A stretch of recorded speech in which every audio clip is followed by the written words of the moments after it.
प्रिय मित्रों, जय श्री कृष्ण।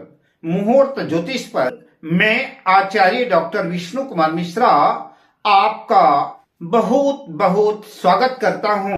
आज हम इस वीडियो पर चर्चा करेंगे कि किसी भी जातक या जातिका की जन्म पत्रिका देख करके, जन्म कुंडली को देख करके ऐसे निर्धारित करें कि इस जातक की जन्म कुंडली में ऑफिसर बनने के योग है कि नहीं है। पर विषय क्रम में आगे बढ़ूं उससे पहले आपसे आग्रह, अगर आपने अभी तक हमारे इस चैनल को सब्सक्राइब नहीं किया है तो प्लीज चैनल को सब्सक्राइब करें, साथ ही नोटिफिकेशन बेल को भी प्रेस कर दें। अगर आप अपनी या अपनों की जन्म पत्रिका का बृहद प्रिडिक्शन कराना चाहते हैं, विश्लेषण कराना चाहते हैं, या हमसे किसी भी किस्म का ज्योतिषी परामर्श प्राप्त करना चाहते हैं, अथवा उत्तम क्वालिटी के रियल राशि रत्न आदि प्राप्त करना चाहते हैं, तो आप स्क्रीन पर फ्लैश हो रहे नंबरों पर हमसे संपर्क कर सकते हैं। किसी भी कुंडली को देखकर इस निष्कर्ष पर कैसे पहुंचें या निष्कर्ष कैसे निकालें कि फला जातक के या जातिका की जन्म पत्रिका में अफसर बनने के, अधिकारी बनने के योग हैं कि नहीं है, मैं स्टेप बाय स्टेप आपसे चर्चा करूंगा। अगर लग्न पर प्रथम भाव पर सूर्य, मंगल, शनि का प्रभाव है और लग्न का स्वामी छठे भाव से, दसम भाव से या 11वें भाव से जुड़ा है, तो ऐसे जातक या जातिका के ऑफिसर बनने का योग घटित हो सकता है। ऐसा जातक प्रयास करता है तो उच्चाधिकारी होता है। खासतौर से आईएएस, आईपीएस अधिकारी बनने के लिए लग्न का भी मजबूत होना आवश्यक है। मजबूत लग्न का मतलब नेतृत्व करने की क्षमता, मजबूत लग्न का मतलब शासन करने वाला, आदेश देने वाला, आत्मविश्वास से भरा हुआ। कमजोर लग्न का मतलब कि आदेश को मानने वाला, आदेश का पालन करने वाला। हम छठे भाव की चर्चा करेंगे।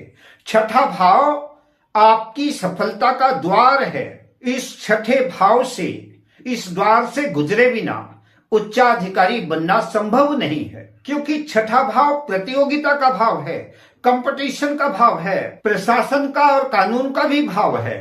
अगर जन्म पत्रिका के छठे भाव में सूर्य और मंगल और शनि का प्रभाव है और छठे भाव का स्वामी लग्न से या की जन्म पत्रिका के दसम भाव से जुड़ा हुआ है, तो अधिकारी बनने का मार्ग प्रशस्त होता है। ऐसे जातकों के या जातिकाओं के सफलता कदम चूमती है। मजबूत छठे भाव का मतलब शत्रुहंता योग, शत्रुओं का संहार करने वाला, कंपटीशन में सक्सेस, सफलता दिलाने वाला, प्रतियोगी परीक्षाओं को उत्तीर्ण करने वाला। छठे भाव के कमजोर होने से बार बार असफलता मिलती है, जातक सफल नहीं होता अपने प्रयोजन में। इसलिए जन्म पत्रिका का छठा भाव मजबूत होना चाहिए।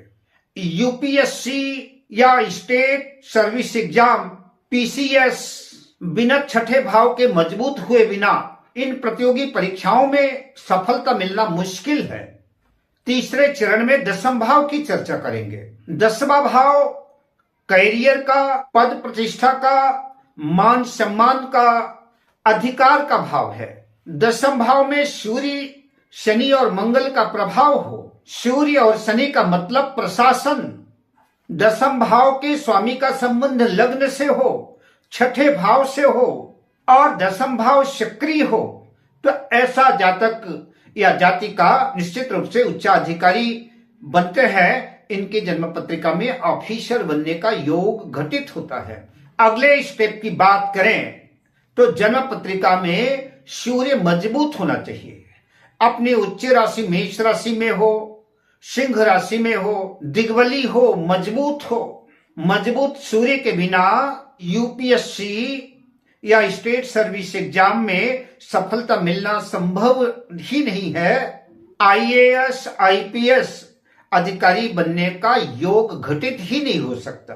सूर्य केंद्र में हो, त्रिकोण में हो, बलवान हो, सूर्य में पाप प्रभाव सहन करने की शक्ति हो, सामर्थ्य हो, तभी मजबूत सूर्य अधिकारी या अफसर बनाता है। जबकि कमजोर सूर्य कलरकारी छोटी मोटी नौकरियों की तरफ अग्रसित करता है।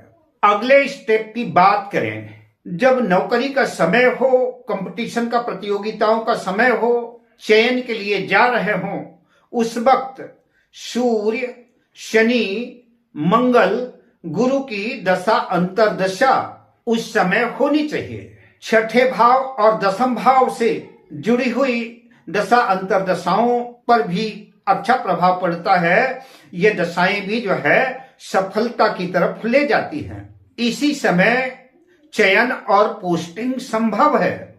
सूर्य अधिकार है, मंगल फोर्स है, शनि कानून है, एनकाउंटर है, ऑपरेशन है, कठोर निर्णय लेने की सामर्थ्य है, शक्ति है, न्यायाधीश है। ये सारे निर्णय कठोर व्यक्ति ही ले सकता है। अगर अंतर की दृष्टि से महिला बनाम पुरुष की कुंडली में अगर कोई अंतर देखें तो ग्रह योग महिला और पुरुष के लिए वही योग काम करते हैं, पर कुछ ग्रह स्थितियों में अंतर हो सकता है। किसी महिला जातक की जन्म पत्रिका में मंगल और शनि ही काफी नहीं है। सूर्य अधिकार का प्रतीक है। अपने अधिकार के लिए सूर्य लड़ना जानता है और राहु मर्यादाओं को, परंपराओं को तोड़ने वाला है। गुरु और चंद्र मानसिक संतुलन के कारक हैं। तो अधिकार प्राप्त करने के लिए सूर्य अच्छा होना चाहिए, और वैसे भी अधिकारी बनने के लिए सूर्य अच्छा होना ही चाहिए। और परंपराओं को तोड़ने के लिए राहु की स्थिति अच्छी होनी चाहिए, राहु का कंडीशन, राहु बेहतर होना चाहिए। तो राहु की अनिवार्यता आवश्यक हो जाती है। तो सामाजिक बाधाएं, परिवार आदि परंपराओं को तोड़ने के लिए राहु की महत्वपूर्ण भूमिका है। महिला पुरुष आईपीएस योग में पुरुषों में मंगल प्रधान है, किंतु महिलाओं की कुंडली में सूर्य और राहु की प्रधानता होगी। इसीलिए आईपीएस अधिकारी के रूप में महिलाओं को कम ही देखा जाता है। चर्चित आईपीएस महिला अधिकारी हुई हैं, लेकिन कम ही मात्रा में है, जिसमें किरण बेदी का नाम सर्वोपरि है। अर्चना रामासुंदरम हो गई, संयुक्ता पराशर आदि महान व्यक्तित्व की धनी हुई हैं, लेकिन प्रायः कम योग ही घटित होता है, क्योंकि वहां राहु की इन्वॉल्वमेंट होना जरूरी है। अब मैं मिलता हूं अगली वीडियो में, आपसे लेता हूं विदा, शुभ कामनाओं के साथ। जय श्री कृष्ण।